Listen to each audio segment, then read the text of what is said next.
Hindi pupuwedeng habang buhay mahirap ang Pilipino, dahil mayaman ang Pilipinas. Hindi pupuwedeng lahat tayo ay salita lang ng salita ng If you're out there introducing yourself and calling the people to vote for you, what would you say? How would you summarize the entire message in the book?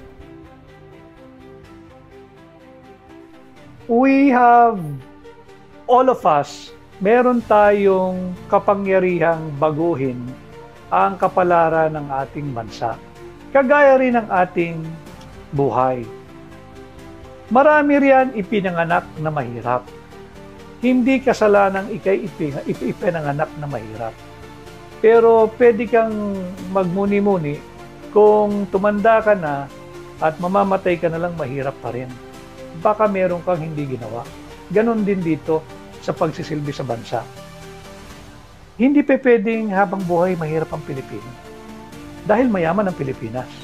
Hindi pwedeng lahat tayo ay salita lang ng salita ng mabubuti, na labanan ng korupsyon, at binibigyan ka ng pagkakataon na katawanin yung good governance, yung war on corruption, at ibinibigay sa iyo yung tiwala ng Pilipino, tatalikuran mo.